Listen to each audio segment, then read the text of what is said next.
এখানে জয় পরাজয়টা বিষয় না। এখানে বিষয় হচ্ছে আমরা একটা ডেমোক্রেটিক প্রসেসকে সামনে নিয়ে আসছি।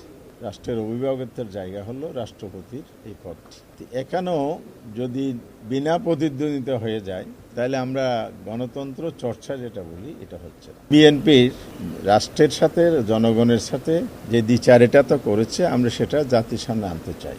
আজকে যদি গণভোটটা রায়টা যদি বাস্তবায়ন হতো, আজকে এই নির্বাচনে সঠিক গণতন্ত্রের প্রতিফলনটা আমাদের আর্টিকেলে, কনস্টিটিউশন আর্টিকেল 59, সেখানে যেটা বলা আছে, রাষ্ট্রের সর্বস্তরের রাষ্ট্র পরিচালনা ব্যবস্থার নির্বাচিত প্রতিনিধির মাধ্যমে পরিচালিত। এখানে যদিও প্রতিনিধি সেভাবে না, রাষ্ট্রের তো প্রধান ব্যক্তি, নাম্বার 1 পার্সন, পদ মর্যাদাপূর্ণ, রাষ্ট্রের অভিভাবকত্বের জায়গা হলো রাষ্ট্রপতির এই পদটি। এখানেও যদি বিনা প্রতিদ্বন্দ্বিতা হয়ে যায় তাহলে আমরা গণতন্ত্র চর্চা যেটা বলি এটা হচ্ছে না।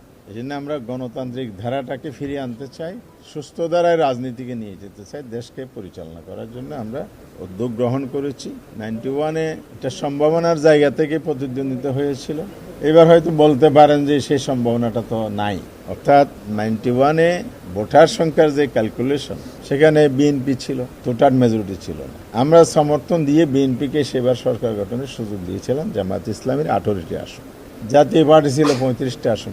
আদার সব মিলিয়ে দেখা যাচ্ছে যে সে সময় যদি বিএনপির প্রার্থীর বিরুদ্ধে সবাই মিলে যদি একটা অবস্থান নিত, একথা নিশ্চিত ছিল যে সেইবার বিএনপির প্রার্থী পরাজিত হতো। তাহলে সেই একটা সম্ভাবনা থেকে কিন্তু 91 একটা প্রতিদ্বন্দ্বিতার জায়গা তৈরি হয়েছিল। আপনার প্রশ্নটা ভ্যালিড। এবার তো সেই সম্ভাবনা নাই। তাহলে কেনের জবাবটা হচ্ছে, এখানেও বিএনপির রাষ্ট্রের সাথে জনগণের সাথে যে দ্বিচার এটা তো করেছে, আমরা সেটা জাতির সামনে আনতে চাই।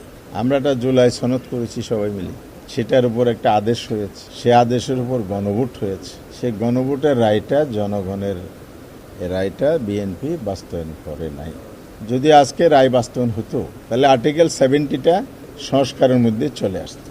এখন স্বাধীনভাবে ভোট দিতে পারবে না সংসদ সদস্যগণ যারা ভোটার। তাহলে একদিকে তাকে আপনি ভোটাধিকার দিয়েছেন, আবার তার অধিকারের উপর আপনি হস্তক্ষেপ বা নিয়ন্ত্রণ আরোপ করে গেছেন। আপনি বলছেন যে পুকুরের নামে সাঁতরাও, কিন্তু হাত পা বাঁধা।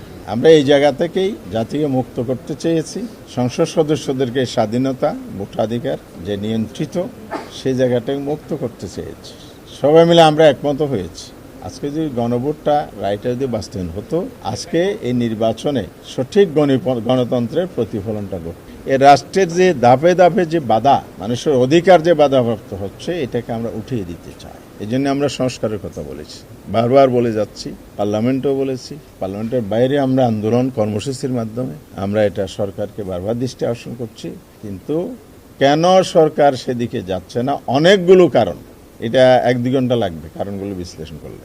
অনেকগুলো কারণের মধ্যে অন্যতম প্রধান কারণের মধ্যে এটাও একটা যে আজকে বোঝা গেল, এখানে এমপি সাহেবরা, মানে সংসদ সদস্যগণ স্বাধীনভাবে ভোট দিতে পারছেন না। যদি ভোট দিতে পারতেন, আমরা যাকে প্রার্থী দিয়েছি, একজন বর্ষিয়ান নেতা, খেতাবপ্রাপ্ত মুক্তিযোদ্ধা রণাঙ্গনের, উনি সাবসেক্টর কমান্ডার ছিলেন।